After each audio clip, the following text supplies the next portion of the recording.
Today, we face Ipswich in the Premier League. Oh, and I've spent like £60 million of transfers again, which I should probably tell you about first.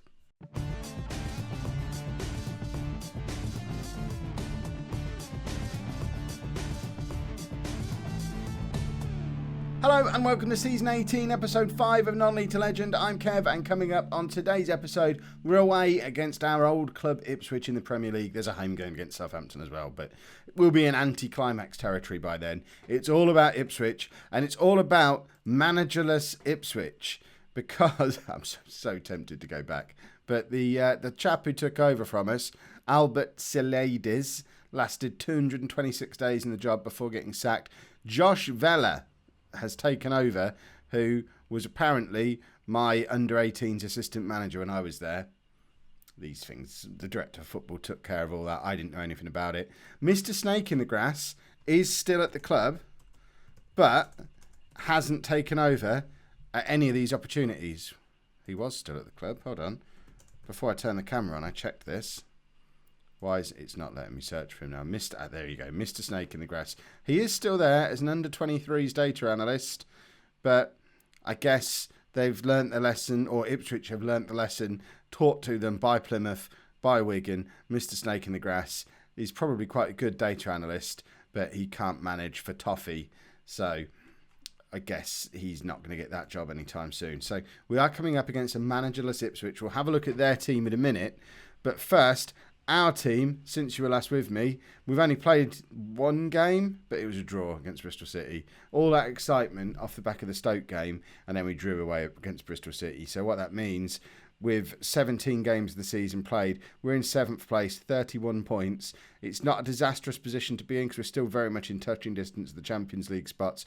There's a big gap behind us as well. We're a top 7 that are breaking away.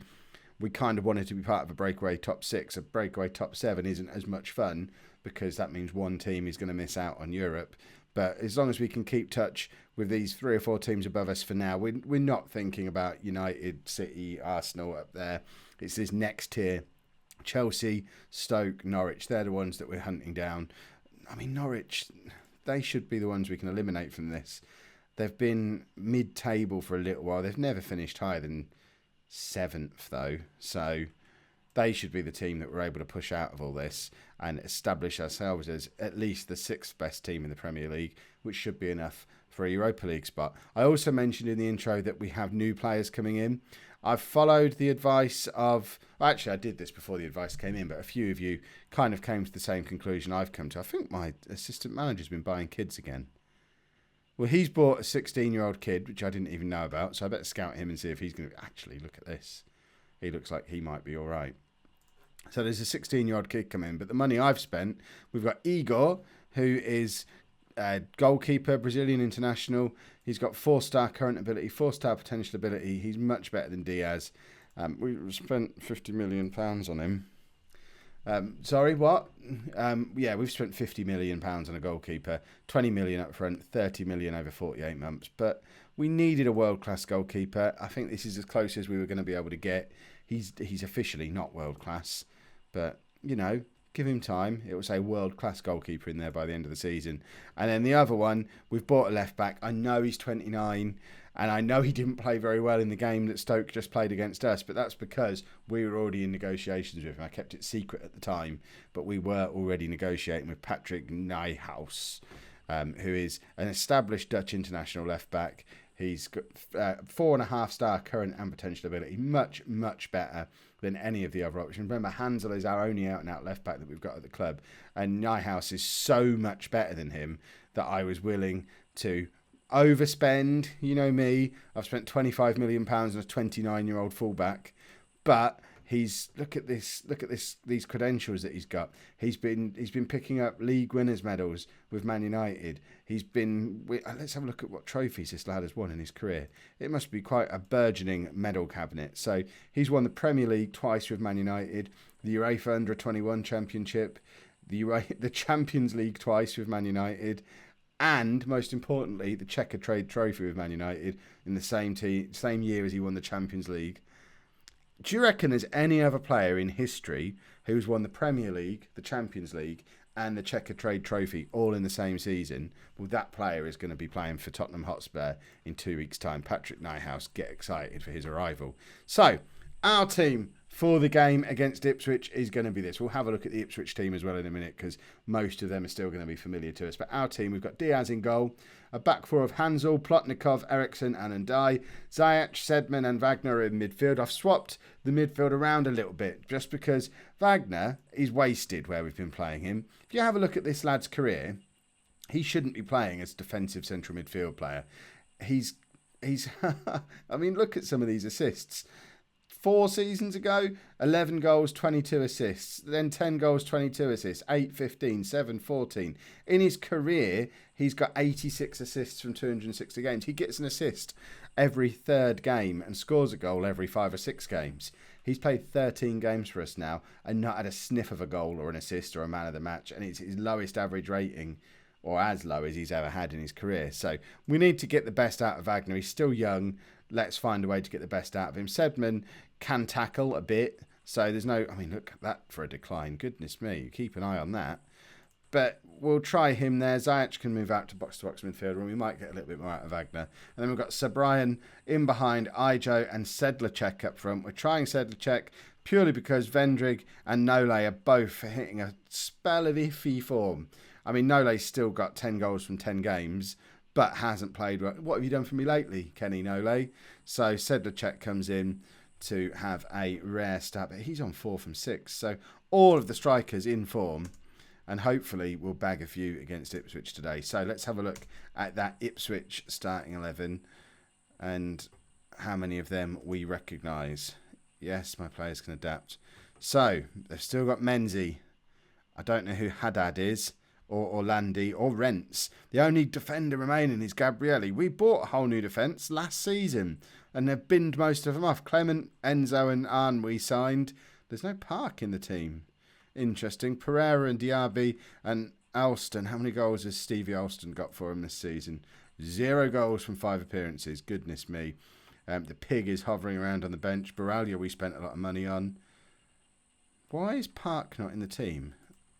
Have they sold Park? Let's have a look at... Did we have a look at the transfers Ipswich did? Let's have a look. So, Rick Lang went. That's a surprise. Why would you sell Rick Lang? That's mad. Gilbert went. Apoku went. Kevin Thompson.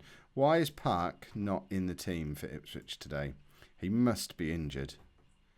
He's coming back from an injury. Okay, that makes a little bit more sense. What doesn't make sense is that neither the Pig nor Alston have scored this season. There are not a lot of goals in that Ipswich team. They've taken a free-scoring team that won 8 games in a row in the second half of last season and made them into relegation candidates in the space of like 4 months. That is some impressive work from Albert Salades. Rubbish. I'm half tempted to go back to fix the problem. I'd like to see the Mr. Snake in the Grass get in there and sort them out, because someone's got to. Ipswich are too good to get relegated, but they've just been so poor this season. I'm tempted to throw this game just to give them a win to get them back to where they need to be, but we're not really in a position where we can start losing points. We need to be pushing for those European qualification games. The interesting thing is because we're playing them so late in the season, presumably we'll play them really late in the second half of the season as well. Hopefully at that point our final position will be agreed, and we'll be able to just stick 11 youth players out on the last day of the season to let Ipswich win to stay in the Premier League.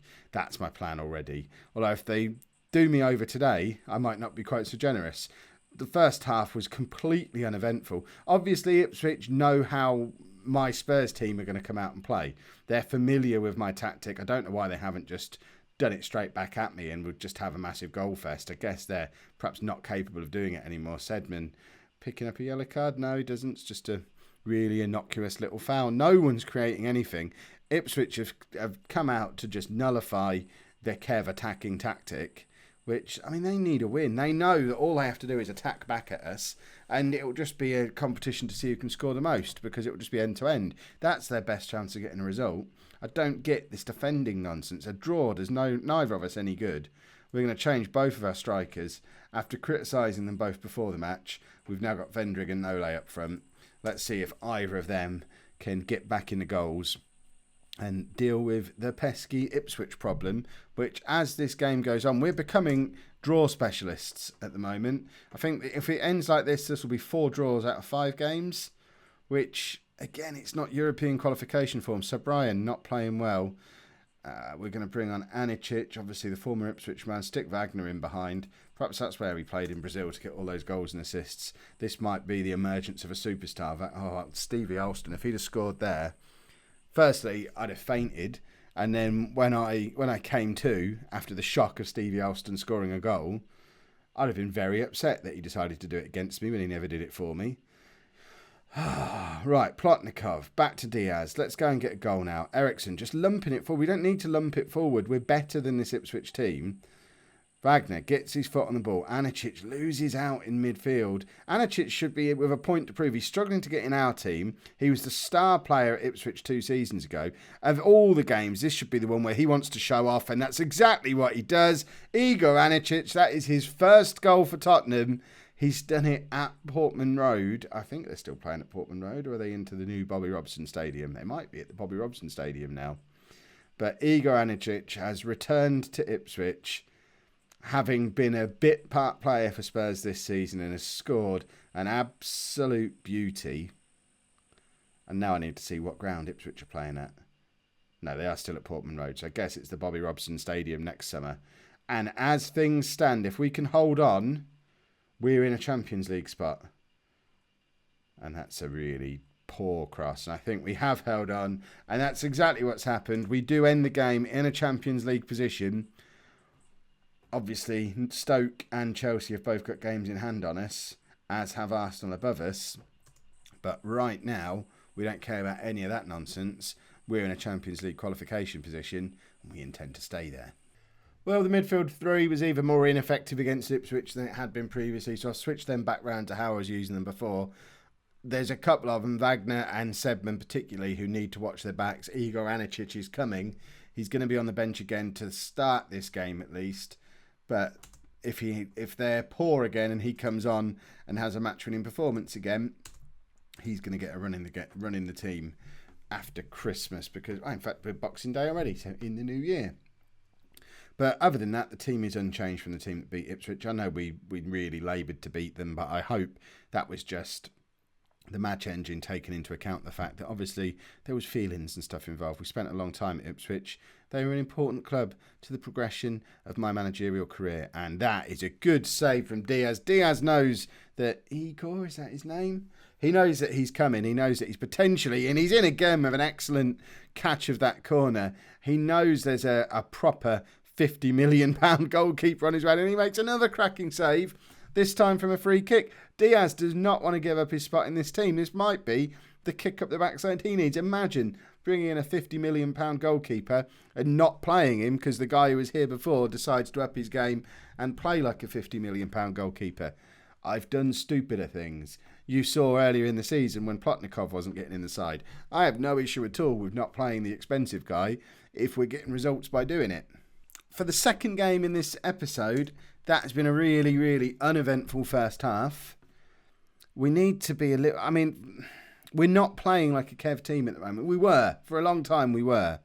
But we're just sort of grinding out results. I hope it's that cliche bingo situation where we are grinding out results during a spell where we're not playing very well. And if that's the case, that's fine, because we're not playing very well at the moment.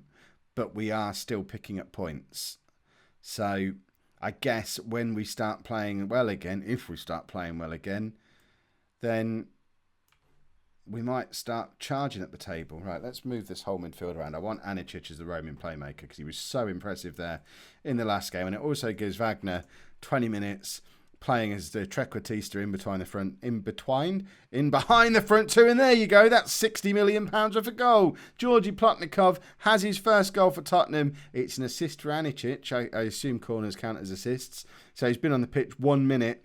That's 2 super sub appearances from Igor Anicic in as many matches. I think a start is in his future. We've got the North London derby coming up next.